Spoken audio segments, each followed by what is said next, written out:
This is brought to you by Positive Momentum India. PMI brings no nonsense business expertise. Our team of partners have all held leadership responsibilities in a range of industries. Not a single person is a career consultant. We understand your challenges because we have lived it. Meet the CEO takes you beyond the press release to discover how today's business leaders really think, decide, and lead. And honest stories and practical insights you can use in your own career and life. It reveals the human side of leadership, the doubts behind bold decisions, the failures that shape success, real people navigating the pressures and leading organizations.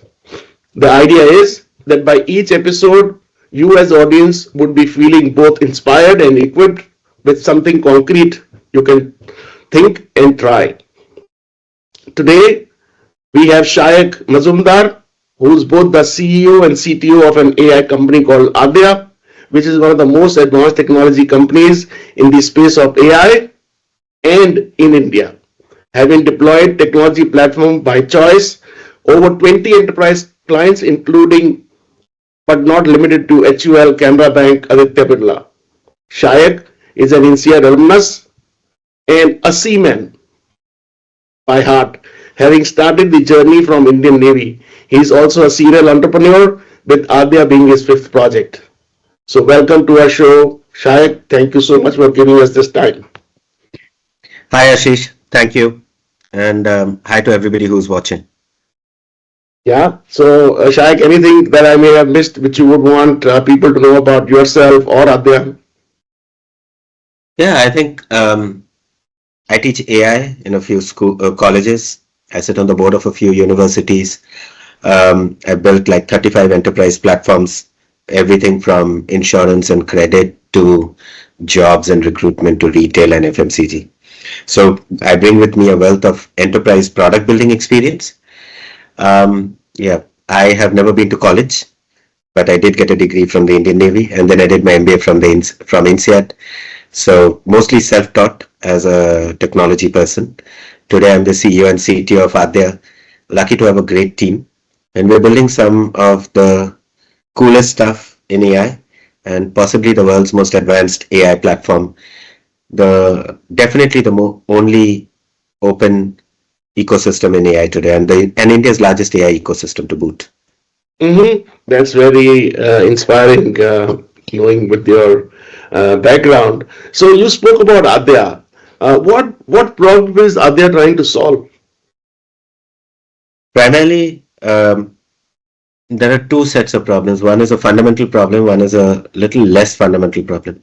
The fundamental problem is that when it comes to artificial intelligence, um, it's going to reshape the world as we know it. It's one of the Mm-hmm. most, possibly after fire, probably the biggest discovery that mankind has seen, right? It's incredible.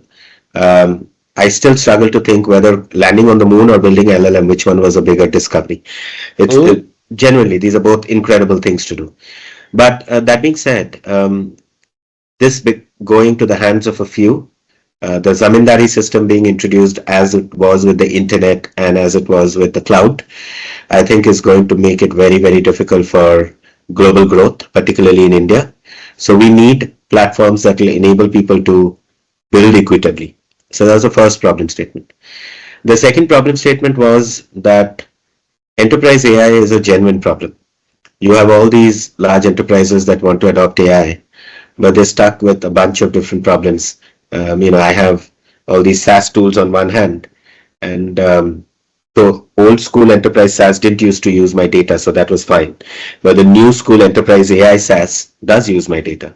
I don't know where my data goes. I don't know what compliance issues there are. I don't know what results will come out of it. So as a result, I'm very concerned, and my compliance team doesn't allow me to use AI, doesn't allow me to use these third-party tools. So then I end up hiring a team in-house or going to consultants.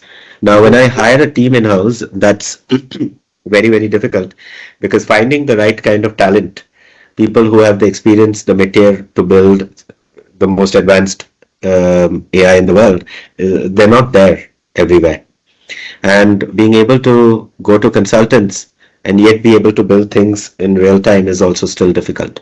So you have to find a middleware between this problem, and that was a problem of enterprise AI, compliance, data, connections, different ecosystems like OpenAI ecosystem, Google ecosystem, Microsoft ecosystem, Amazon ecosystem, all of them. You want to take the best of all of them. Then you want to make sure that you build platforms that will really help provide and generate ROI, and not theoretically, Mm-hmm. practically. Mm-hmm. So that's a problem that we're trying to solve. These are the problems, right? Mm-hmm. Mm-hmm. So take me back to your early days. What did your first year look like compared to now?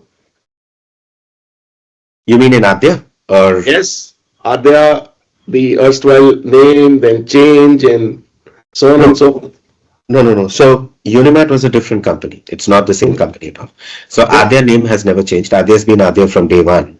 Mm-hmm. So this company was formed in May 2023, Mm-hmm. and we were working on ONDC, the Open Network for Digital Commerce, till about July 2024. From May 23 to July 24, we served close to 21 enterprise customers in India.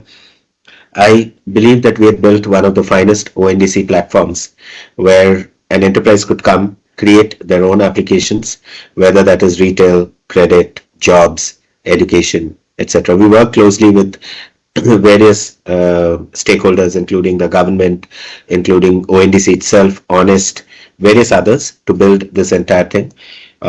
We were the first in the country to build the credit application, first to build the jobs, the recruitment applications, the learning education applications. And then eventually in July 2024, and we made a pivot away from ONDC to AI, and we ended up building out our own large language model. It was not a foundational model, it was a fine-tuned model. We had Mm-hmm. taken Llama 3.1 and trained it on synthetic data as well as real data that we had, and used OpenAI GPT-4o, which was a state-of-the-art model for distillation, and created a new model which we called ADI 2.4, ADI, ADI, ADI Deep Intelligence, ADI 2.0. And eventually what happened was ADI 2.0, when we used OpenAI's own benchmarking tool called OpenEval, we figured out that we were beating OpenAI by about 21% on the benchmarks in various Mm-hmm. tasks. So we had beaten the best model in the world by 21% at about $18,000 in cost to build, which Mm-hmm. was unheard of at the time, because everybody was saying to build a model it would cost you hundreds of millions of dollars. We built it in $18,000, and the token cost was 85% lower than OpenAI. So all of these things gave rise to the inherent belief that AI could be built in India in the right way, and it got us to the attention of NVIDIA, and the rest is history. Mm-hmm. Mm-hmm. So, Shayak, it's all very interesting, and your earlier endeavor, Unimart, and before that, and now Adya. Take us to a specific moment what really triggered your movement into Adya. That you had to work in AI field and help large enterprises solve this problem. What was that pivot? I think, yeah, there was no one particular moment, to be very honest, because I was always working on AI solutions all the way from 2018. Those days, obviously, transformers were not a thing. So LLMs came into public persona, public perception only from 2022. Mm-hmm. But those days, deep learning, neural nets, we were working on some very advanced things. We were working on GAN, RNN, CNN projects. We had created some AI solutions. Obviously, we didn't have the compute, we didn't have the data. Sometimes we didn't have the right data scientists also, but we still built out some systems that worked very well, for e-commerce, for retail, etc. So we were working on AI, and then I was sitting in the US. I think it was August or September 2022, and I was selling to the US customers. The market was turning sour. It was the Mm-hmm. beginning of the 22 end recession in the US. Mm-hmm. There's a period when Silicon Valley Bank and many other banks, uh, broke. So at that time, ChatGPT came out, and Mm-hmm. I was sitting and I was using ChatGPT and I was testing it. And I was just telling myself that this is just not the same AI we have been building. This is a whole ocean difference mm, compared to whatever we have seen so far. It's just so far more advanced because whatever AI we were building were like brute force, like the intelligence could be compared to a class 1 child or less. And here mm, suddenly we had something that was operating at a class 8 equivalent already. Those mm, days, 2022. And so, to my mind, it was just reading of the papers. I went back and read the Attention is All You Need paper from 2017 that Google had mm, published and mm, started doing my research. And then I came back to my team and I said, the world has changed forever. People don't realize it yet. But if we don't adopt this technology, we are dead. mm, And my company eventually died because I ran out of money. But me and three other data scientists, we had already started working on some things, mm, testing some things. Then when I started the new company, these data scientists followed me into the new company. I hadn't paid them for 4 5 months, so there was a reason not to follow. But the work we were doing was so exciting, nobody wanted to mm, get out. So mm, while we were doing ONDC commercially, I was running a secret lab, and we were trying out different things. The first thing we did was we used WhatsApp to build a multi-agentic thing. Honestly, those days, agent word hadn't come out, and mm, nobody knew correct. that. Mm, Nobody knew. We were calling them workflows those days. And so we used WhatsApp to call people, talk to people. We used WhatsApp to create an entire store. WhatsApp to give cooking instructions and then help people buy food and make fashion choices and show them what would look good on them. It's like an entire AI ecosystem on WhatsApp we had created, and we took it to mm, WhatsApp set up product in India. He got very excited. He said, "Okay, I'm going to take this to US," and WhatsApp wanted to take us to Samsung and others. By the end of 2023, I took a conscious call not to do that anymore because I didn't want to be held hostage to a particular platform. So mm, I said, we will continue to build on WhatsApp. It's an incredible platform, but we wanted to build our own platform. So mm, then we moved away. I think it was uh, Jan 2024. I was sitting in Goa in a restaurant by the beach, and I was just thinking, why don't we build our own LLM? The world is mm, changing. We need to build our own LLM. We need to prove to the world that you can build. And come April, I think Adi 1.1, 1.0 was born. Horrible performance, terrible performance, didn't work at all. mm, And yeah, everything we read about building transformers, etc., they were really wrong. Nobody was giving the right information away.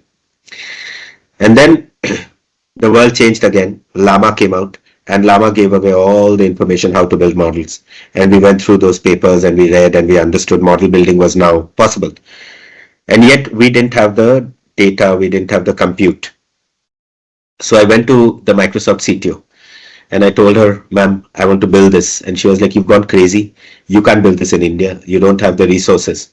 I said, you leave that to me. You tell me, are you going to give me the credits? So she gave me the credits from her own kitty. So the CTO has their own credits. So she gave yeah, me, so mm, she gave me GPUs. And around that time, Sam Altman was in India, and he said, it is your job to try and build ChatGPT in India. It is my job to tell you that you can't build ChatGPT in India. mm, And that kind of spurred us on. Oh, Sam Altman said, you can't build this in India. Let's prove him wrong. So we we went, and around the time Tsinghua University had published a paper on fine tuning. The first mm, good paper on fine tuning came out of China. mm, And so we read that paper and we read Llama and we put two and two together and we said, okay, now you can do it.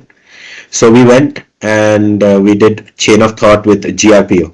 We were mm, doing reasoning model at a time when mm, OpenAI's O1 hadn't come out. Nobody knew reasoning models. We didn't know to call it a reasoning model to begin with, but we mm, had discovered the technique somehow to build a reasoning capability inside the model and domain train it on retail.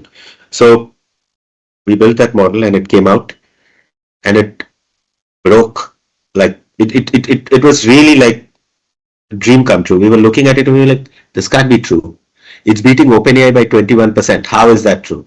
It's doing mm, it at 85% lower token usage. How is that true? How is OpenAI, the world's number one lab, not doing this and we have figured this out? mm, So we published a paper thinking that people will take it seriously and nobody did. Nobody took it seriously because, how is a small Indian company going to do anything and anybody is going to take interest in it? We're not a country that pays any attention to IP. So, mm, mm, everybody mm, forgot about it. And then a few weeks later, I think it was 2.5 weeks later, I got a mail from Jensen Wang's office Mm-hmm. saying that, okay, come and meet us in Bangalore. So I went. Vishal Dupar was there, Greg was there, everybody was there. The whole NVIDIA litany was there, and they were like, they grilled me for 2 hours. I didn't expect that the whole NVIDIA top bosses would be there. So they grilled, and at the end of it, they said, okay, legit, you built something which is incredible. Come sit in our office. We will train you, and we will show you how to build the rest. Mm-hmm. So we got a chance to sit in the NVIDIA office for a month. So me and the data scientist, we sat. It was around the same time that ONDC was kind of in my mind. I knew that it wouldn't go anywhere much. Mm-hmm. So yeah, that's not a proclamation. It's a government thing. It will continue to prosper, I'm sure, but it wouldn't be the phenomenal thing we thought it would be. Mm-hmm. So we were itching to pivot. And so when we sat in the NVIDIA office and we saw the potential and everything you could build, we came out, and that was August. And we knew how to build models, we knew how to do infrastructure code, we knew how to build agents, everything we learned. But what we didn't want to do at the time was we didn't want to build another um, agent because we felt that that would be a gross problem. So Mm-hmm. we then went ahead and it took us about a month and a half to figure this out because we weren't clear. In that month and a half, we were researching a lot of different things. So we were discovering different tools. Bolt had just come out, and Bolt could be used to build applications, um, Mm-hmm.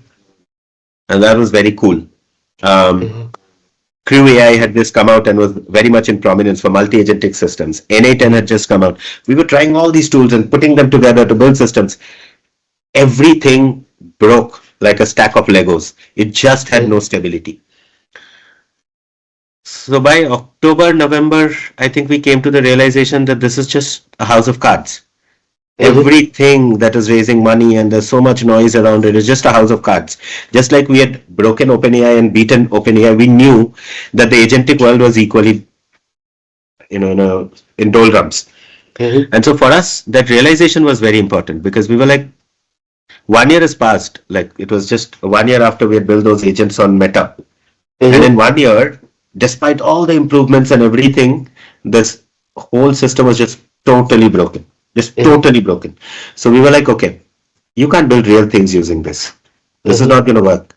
So we started reaching out to Google and everybody, and we realized, okay, they're all working on these really advanced things and they will solve the problem, but that silos have started to form. Mm-hmm. The Google silo, the Microsoft silo. At Mm-hmm. that time, nobody knew who would win, but silos were forming. So we were like, okay. So we were like, okay. So how do we? What is our future? What is Mm-hmm. it that we are trying to do? Do we take all these different silos and be with on everybody's good graces and build systems on everybody, or do we do something unique? Mm-hmm. A lot of soul searching later. I think in December we came to the conclusion that we will build a neutral platform that would just be like an open platform connected to every ecosystem and allow people to build whatever they want to build and not use Bolt, Na10, Lovable, Mm-hmm. QAI, and all of these systems. It would just be an independent one place for all. I still remember my data scientists, my product managers, my investors came all guns blazing Mm-hmm. that this is the weirdest, craziest idea you've ever had, and we tolerate your normal weird ideas. This is just not possible. This is Mm-hmm. just not possible. We don't have the talent.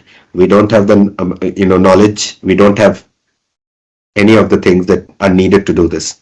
Mm-hmm. There were investors who came and told me, Shayak, we're going to take over your company and run the company. Mm-hmm. So I did what I do, right? I normally am, as a 4G guy, my background always has taught me never to back down, right? And Mm-hmm. so I don't back down. So I did what I do. I went back and I said, sure. Um, First to the investors, I said, you're welcome to the company. Um, Wherever I go, the ideas follow. People Mm-hmm. follow. The team stuck with me at a time when there was no money. For 5 months, I didn't pay them. They didn't leave. Mm-hmm. Even Mm-hmm. today, they are being offered 2 times, 3 times the salary. They didn't leave. So I Mm-hmm. trust my team.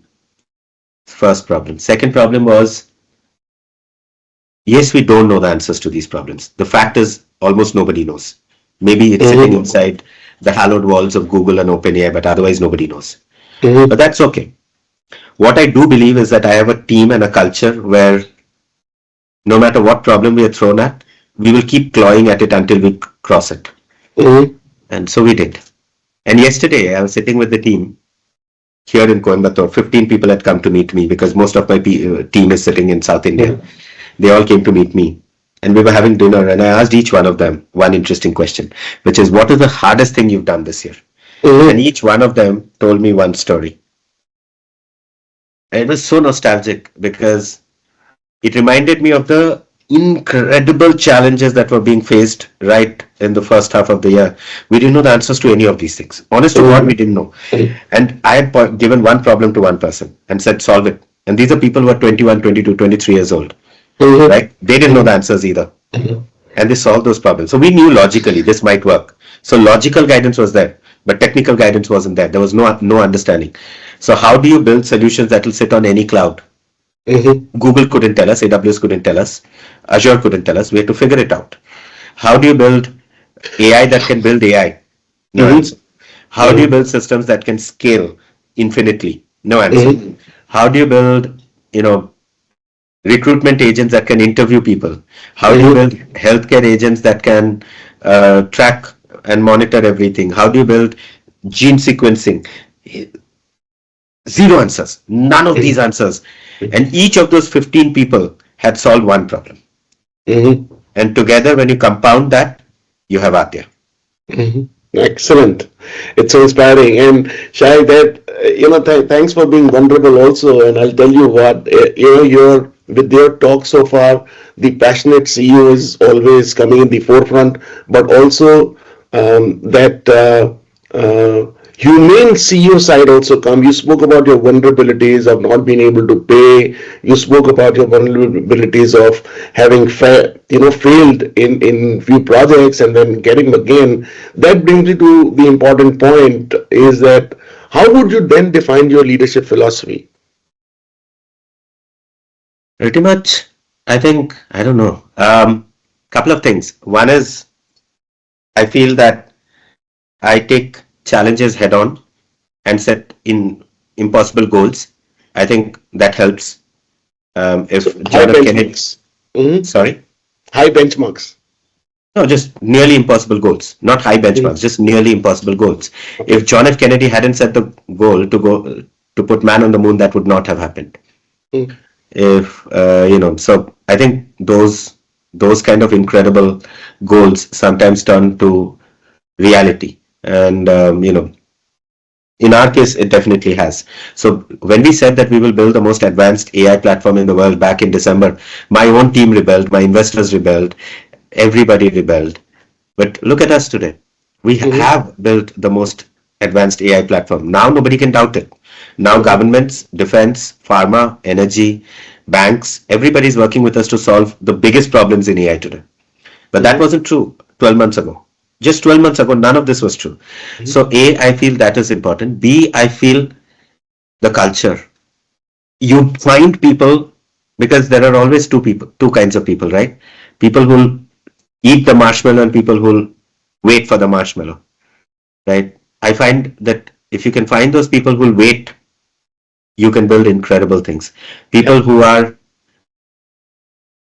who have the determination, the grit, the passion, the willingness to fail, the willingness to learn, they will build incredible things. And if you can put them together, see, we are a country of incredible people, but the unfortunate thing is we don't trust them. Mhm. Mhm. My team has at least 30 people. Had they been born in the US, they would have been founders, well funded. Mhm. Unfortunate for them that they were born in lower middle class families in India, and they'll never get funded because they Mhm. don't come from IIT IIMs backed by Mhm. business Mhm. families.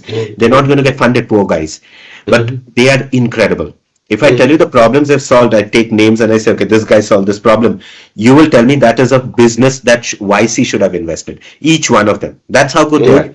Mhm. And so if you Mhm. can put that group of people together, that's compounding. Mhm. Every day, So I say this all the time. This is the third principle, I think, is every day put in 2 hours extra. Mm-hmm. Put in 2 hours extra every day. It hurts. It hurts, but it builds muscle. Because Sure. because at the end of 365 days, assuming you work 300 days, you put 600 extra hours. That is the power of compounding. Those 600 hours make all the difference. It's Mm-hmm. not that if you work extra hours, you would do extra work and you can't do that work within working hours. That's not the logic I'm saying. I'm saying that if you're going and working at 4 a.m. in the morning and hitting the ball every day, you may not become Sachin Tendulkar, but you'll play for the Indian cricket team if you've done it for 10 years in a row. Mm-hmm. Correct. Mm-hmm. Mm-hmm. So we spoke about ADYA, Unimart, then ADYA, starting from Indian Navy. How do you think over a period of last 2 years your leadership has evolved, Shayak? Um, okay, so I feel that if I look at myself, one, there was so much to learn. And I think my co-founder and my wife Archana says this all the time that you should have known these things when you started a business. And she's right, I should have. But how? The question is Mm-hmm. how. You don't necessarily know what will not work. Mm-hmm. You read a lot of books on what will work, but the problem is what you Failures, yeah. Mm-hmm. don't know what will not work. So second time, third time founders, especially those who have failed and not ridden on the coattails of somebody else's success, those founders are very valuable Yep. because they actually know what will not work. They know that an enterprise, Experience. Yep. yeah, Mm-hmm. they know that when I'm going to sell to an enterprise, what psychology works. They Mm-hmm. know when I'm doing a B2C marketing campaign, what works, what doesn't work. A first time founder will tell you, let's do SEO, let's do digital, let's do this. A second time founder will tell you, find your first 100 customers. That's a difference, That's a right? difference. Absolutely. So I think knowing what will not work, I think that is the biggest change in my leadership. I don't think I'm a that different person compared to where I was, but I think I'm a much more mature person in the sense that I can read people better. I can Tenured. Tenured entrepreneur now. Yeah. tenured. Yeah, I guess tempered. I guess tempered might be a better word, Okay. but yeah, I do agree. I do agree. Yes. So my next question to you, Shayak, is the same question which you asked your team yesterday night, but in a different way. What do you think is the hardest part of being a CEO that outside people, the role, don't see? I mean, they read about it. They don't see it unless they become a CEO, which is that you're responsible for success and failure. Mm-hmm. And if you're responsible for success and failure, you can choose to work at it at two ways. One, yeah, I've got these resources, this is what I can do. You said that. Mm-hmm. Or B, I don't care. I'm going to achieve it even if I don't have the resources. Now, Mm-hmm. if you're in that bulldog mentality, the second category, that's when it becomes very, very tough for you. Mm-hmm. And I fall in that bulldog category, the second category. Mm-hmm. Resources hai ya nahi hai, we will build the world's most advanced AI platform. Mm-hmm. Funding, if it comes or doesn't, we will close customers and we will become the Fund hottest AI company. ourselves. Mm-hmm. Yeah, we will fund ourselves. We'll find ways. So when Mm-hmm. that is true, that means employees will come and complain that you're not putting me in a Hyatt. Employees will come and complain that, oh, this problem, that problem. They're the wrong employees, by the way. You should realize that. And Mm-hmm. then when you don't have those, then you do it yourself. Mm-hmm. So you're doing HR, you're doing recruitment, you're doing Yeah. fundraising, Roll up your you're doing sleeves. Yeah.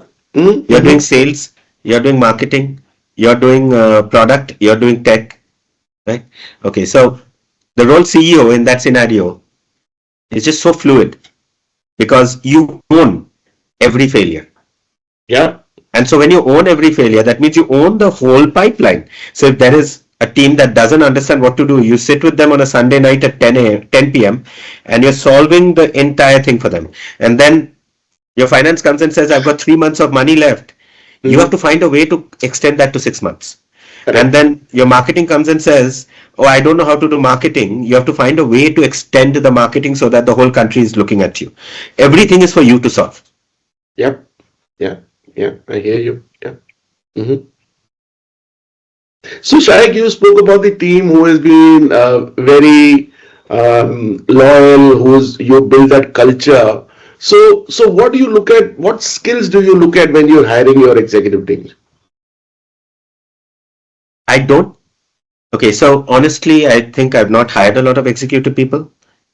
What I've done incredibly well is hire developers and hire researchers very well. And the Mm-hmm. way I've gone about that is very different from the way I go about hiring executive people.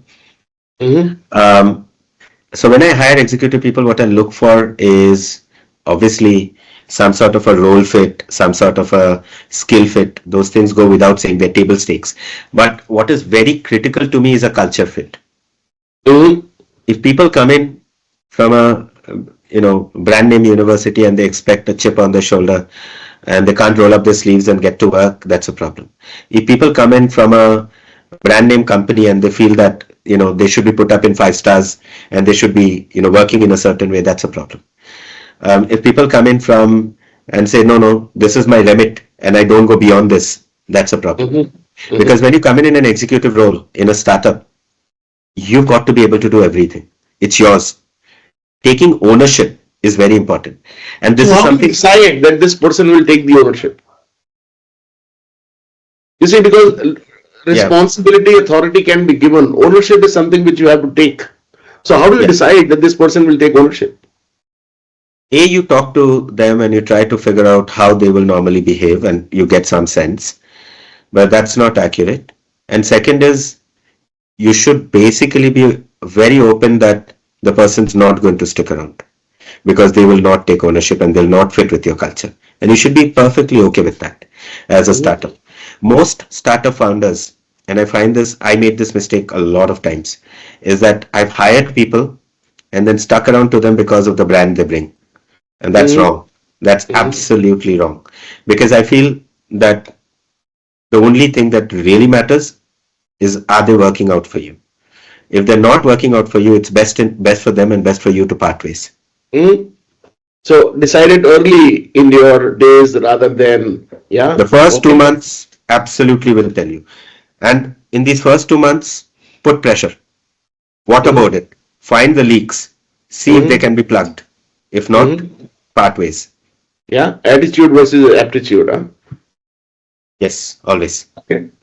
Okay. So Shaik, you spoke about a few of your setbacks. Now I want to talk about which was one of your largest setback and what did you learn from that?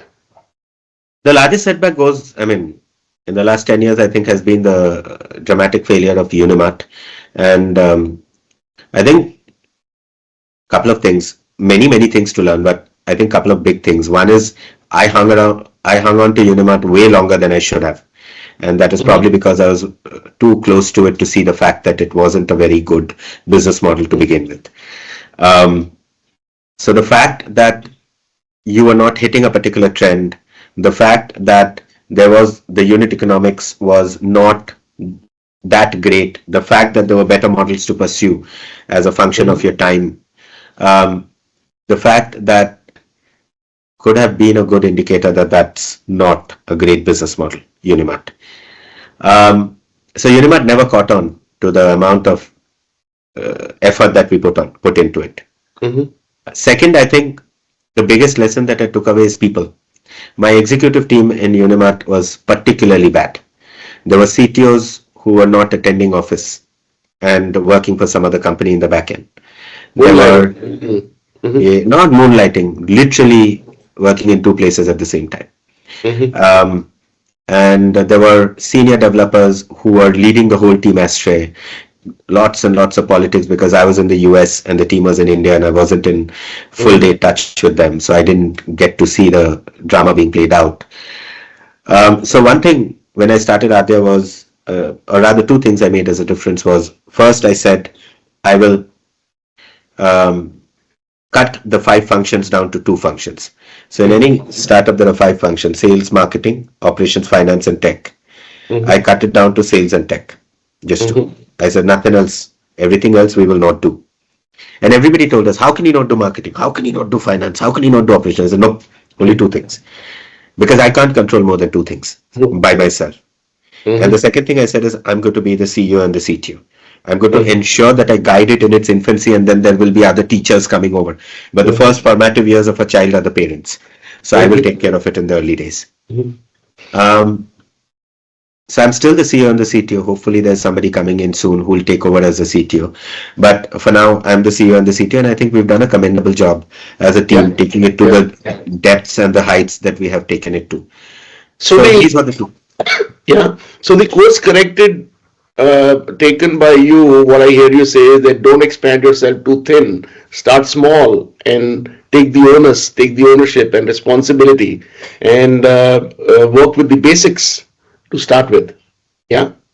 Know what will not work. That comes with experience. And I think hire the right people.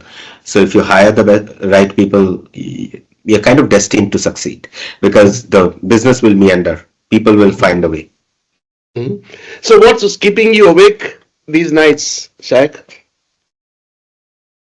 I think I'm closing a fundraise round now. So explaining IP, explaining platform to Indian investors is always tough. Because in India, when you look at AI, for example, you have the hardware chip layer L0, Yeah.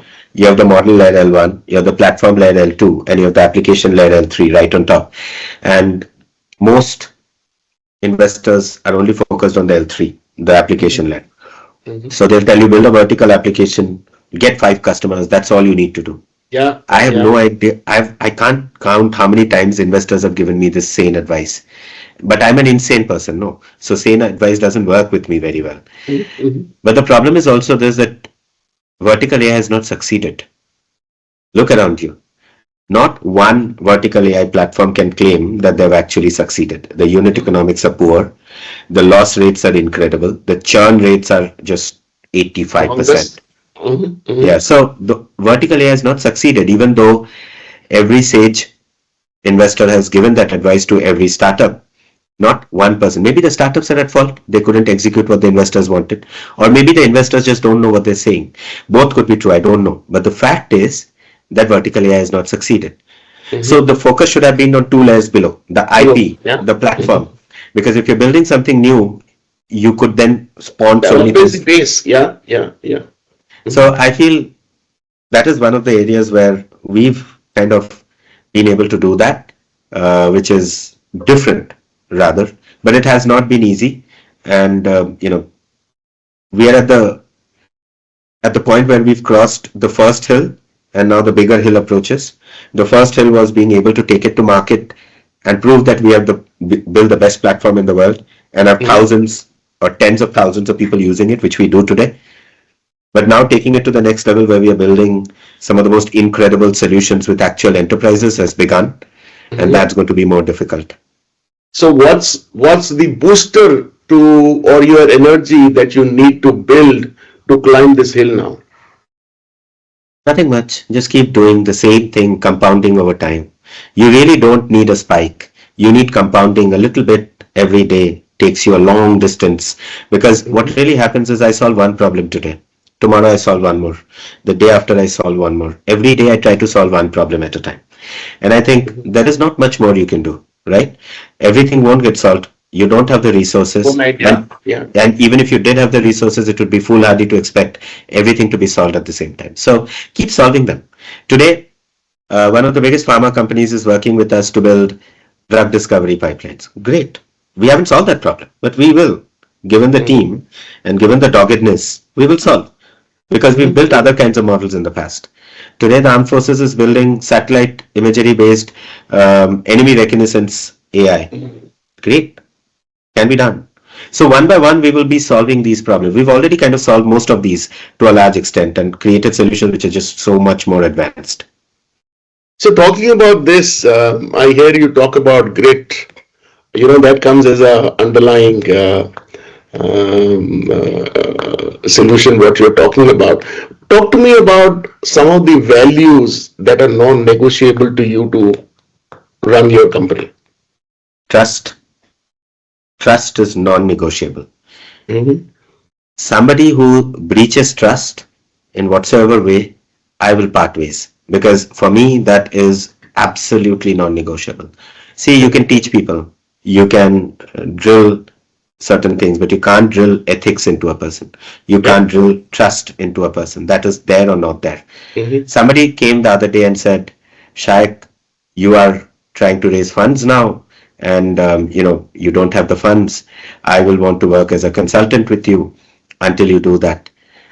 I said, look, on the face of it, the idea is fine, but you joined me to head a particular function, and I committed to you that I will pay you. Mm-hmm. If you had a concern, you could have come to me and you could have asked me about what my financial situation is, and I would have opened my book and showed you that there are no concerns. But you didn't. And you chose to breach trust. So as of this moment, I'm not working with you anymore. Because that's, to me, a breach of trust. Mm-hmm. And he was like, no, you've got so much work. And how will you handle it? You need somebody to help you. I was like, fair that I have a lot of work and I'm not disputing it. But also that I've never been afraid of work in all my life. Mm-hmm. Things haven't stopped. They've Mm-hmm. continued. And I've got an incredible team backing me. So the work will continue. I'm not scared. But what I can't do is work with someone I can't trust. Mm-hmm. So Shahid, again, brings me to an important point, which is keeping in mind your growth ambition. Does it hinder with the employee well-being? Yes and no. So we take a lot of effort to make sure they don't work weekends unless there's like a fire burning somewhere. But we try to make sure they don't work weekends because these guys are just killing themselves. There are, like yesterday when I was asking them what was the hardest problem, without fail everybody said when I was solving that problem I was working till 4 a.m., 5 a.m. in the morning. I didn't ask them to. Mm-hmm. I never tell anybody to do that. I just But as a function of the incredible or the impossible goals or the targets that I'm setting, sometimes people have to go to that extent. And I Mm-hmm. know that. And I'm concerned about it. That I shouldn't be pushing them to the point where, they'll fall unwell. Recently, there was a girl who fell unwell and she was resigning. And I told her that, look, you fell unwell. I don't know whether it's because of work or because of something else, but you did fall unwell. Not only will we support you through this journey, whenever you're willing to come back, we will take you back Mm-hmm. because you've been with me for 4 years, 3, 4 years, and you're one of the best performers in the team. Whenever you want to come back, the door is open, Mm-hmm. absolutely open. Really doesn't matter how long a break you've taken. Mm-hmm. So I'm concerned about the well-being of my employees, but there's not a lot I can do sometimes, but I try. And I think more than me, I think my co-founder Archana goes to extreme measures to really get upset with people if they're working on weekends, etc. Because these guys are motivated, right? So they'll keep on working, and so Archana has to put a stop to it.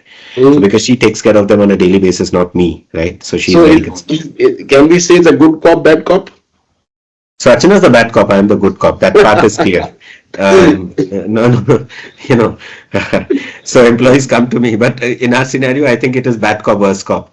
I don't know how to put this because I push quite a bit too. Archana pushes quite a bit too. So we kind of find a balance between us and we rotate the roles. But it's not very consciously playing good cop, bad cop. It's just that we are both concerned about the employees. We are both concerned about the deliverables. We may not agree on how to get there, but we know that we have to get there. And we know that we have to take some measures to prevent certain things from happening. So, yeah, Where do you see ADYA in next 5 years, Shaik? I think most likely ADYA will get acquired in the next 2, 3 years, given the space we are in and the way we are growing. It's kind of dead certainty we will get acquired. Um, which is what I tell my investors also today, that if you're coming in today, know that you're probably going to see an exit in 28, somewhere Mm-hmm. around that time, hopefully. Um, or alternatively, depending on our ambition, we keep growing, right? Mm-hmm. Um, so it depends. But I would say that at the end of the day, ADYA is the Hindi में हम बुनियाद बोलते हैं. Mm-hmm. So it is the bulwark. It is the bulwark of AI ecosystems. And I Mm-hmm. want to make sure that India has its own bunyad. It has its own ecosystem that is independent of any of these large platforms, ecosystems that are being put in place. We should Mm-hmm. be independent of that so that we can run properly. Okay. So, coming to closer to our podcast, one thing which really intrigues me is that I want to know from you, what are the trends that you are betting on and others are missing it? Are there any things like this? Yes, I think one of the first things we bet on was the platform. I feel people bet on products very easily and they feel platforms are best left to big tech. Mm-hmm. Second, I believe that going into multiple deep domains, Mm-hmm. harnessing the universal technology that lies beneath all of that, that's also something that most people are not looking at. I think foundationally speaking, there are genuine um, challenges to ecosystem building that nobody is looking at, and they're saying, oh, I built my tech, let people pay for it. I would rather build an ecosystem around it because that has so much more Yeah. virality, that has so much more um, network effects that cannot be expressed by simple digital marketing. Mm-hmm. So I would rather never ever go and pay a single dollar on digital marketing, but go across the country, town by town, city by city, and empower thousands of developers a day to build. Mm-hmm. So if I can Mm-hmm. do that for 40 days, imagine in 40 cities in India, Mm-hmm. I have empowered 40,000 developers, 50,000 developers, and Mm-hmm. that then explodes, right? That's a Cambrian explosion that you're looking at. Mm-hmm. To do that, you have to travel 5 days, 6 days in a week, Shayak. What about your personal life? How do you sort of keep a balance between your professional and your personal life? I don't think I've had a personal life in the last 10 years. And I Mm-hmm. don't think that's particularly concerning to me because I genuinely love what I do. This entire gamut of work life balance works if you're working for someone else. I work for myself. I love what I do. I think even today my salary is 1/10 or 1/15 of what I should be paid in the market. Hasn't Mm-hmm. bothered me since 2015. Mm-hmm. Doesn't bother me today. I just love what I do. So that work life balance stuff is good, but maybe not built for people like me. Mm. So, as long as I've known you for a few years now, Shaik, you've always been very energetic and full of life. How do you recharge yourself? No, I take my weekends off. I try to read something or I just go silent watching Mm-hmm. some things. Every morning I wake up, I potter around, I do this, do that. Mm-hmm. There's no specific way to recharge. It's just that don't activate your mind. And then when you do the deep work that you need to do. Right? Mm-hmm. For example, when Launch Lab started happening, the genesis was very interesting. Launch Lab is an ecosystem building project that we're running across India. The genesis was I was taking a session for 25 CXOs in New York, Mm-hmm. and after the event, one of those CXOs came and told me, "How are you building such an incredible company out of India?" And I was like, "What do you mean?" He was like, "No, India, you build copy paste products. No, how are you building such an incredible product platform out of India?" And I was like, that hit me because I was like, that's true. We do build copy paste products in India. Why can't we build real stuff? So I called up Mr. Sanjeev Singh, who's the Joint Secretary at the Ministry of Commerce, and I said, are we going to lose the AI revolution because we lost the internet? We Mm-hmm. lost the cloud. Are we going to lose the AI revolution? He said, no, not at all. We're doing a lot. When are you back in India? And you wouldn't believe, 10:30 p.m. in the night, the whole Ministry of Commerce is sitting with me planning how to execute. And then Mm-hmm. the day after Diwali, I go to Delhi, I sign the MOU, and in a month it's exploded. In a Mm-hmm. month it's exploded. Everybody told me this can't be done in less than 6 months. I Mm-hmm. said, wait and watch. I believe in the latent energy in India. And Mm-hmm. people were like, no, you're absolutely mistaken. Go only to the IITs, go only to the IIMs. There's no energy. No one is building anything. I was like, you guys don't know India the way I know India. Let me Mm-hmm. show you. Mm-hmm. And so, I had one product manager who left because he said, this is just not viable. I believe you're just gone bonkers. And I was Mm-hmm. like, you will find out. In a month from now, you will find out. And this was October. We're sitting in December, 10,000 developers later. We've activated Mm-hmm. 10,000 developers in a month. Can you beat that? Can you do that in any Mm-hmm. digital campaign? Not a chance. Mm-hmm. And then IDFC came and invested in it. Google, IBM, Microsoft came and invested in it. The Telangana government invested in it. In Roorkee, there were huge hoardings Yeah. Yeah. on the streets of Roorkee and Haridwar and everything. Why? We didn't pay for it. The local governments and the local universities there paid for it and put up those hoardings talking about ADYA and the way we are helping people build agents. I feel that when you have this entire thing about energy uh, is just like you need to keep recharging yourself cyclically, and Mm-hmm. that comes from the people around you, that comes from the things you do, that comes from taking micro breaks. Intellectual simulation, right? Yeah, It's more intrinsic, what I hear you say. So one of the last questions, Shayak, for the day. What advice would you want to give to our listeners, to our budding entrepreneurs and CEOs of startups? Any pearls of wisdom? I think most of the times, maybe two, three things. One, fail fast. There's nothing better than failing fast. Go out there and try it and fail fast, because there are enough people who are naysayers, investors, employees, mentors who will say this will not work. Mm-hmm. May not work. You don't know. How do you know that until you try? Fail Yeah. fast. Okay, so that's the first Assumption. Don't thing. assume. Yeah. Validate. Okay. Yeah, go out there, fail fast. It's okay. It'll take Mm-hmm. you a month to fail, maybe 2 months to fail. Don't put all your eggs in that basket. Just go fail. Mm-hmm. And if by chance it succeeded, then awesome. Second is think iteratively. Don't go for the end goal, because I think that's a mistake many of us do. That, oh, that's the end goal. No, there is no end goal. It's a going concern for a reason. You have to basically keep iterating on it. And So third can is we say not to chase the output? Look at the input. Focus on the input. look at the process. Yeah, Yeah. look at the process. Third is, I would say, don't tell yourself that this is a mandatory path or a mandatory goal. There is nothing mandatory. Mm-hmm. You are guided like a leaf in the breeze. Mm-hmm. Go where it takes you. You're not a strong tree like a big Flexibility. corporate. Yeah, it's Mm-hmm. very important to have that. I think the last thing and the most important thing, I think Victor Hugo said it, if I'm not wrong, that the biggest risk that we stand is not that we have dreamt big and failed, but that we've dreamt small and achieved it. And by Mm-hmm. the time you've achieved that dream, you'll realize that that's probably the worst thing that happened. Mm-hmm. All right. So very good. I think very, very energetic, very motivating, very inspiring going through your journey, Shayak. Thank you so much for giving us this time. I really appreciate, and we'll be in touch. Thank you once again. Thanks, Ashish.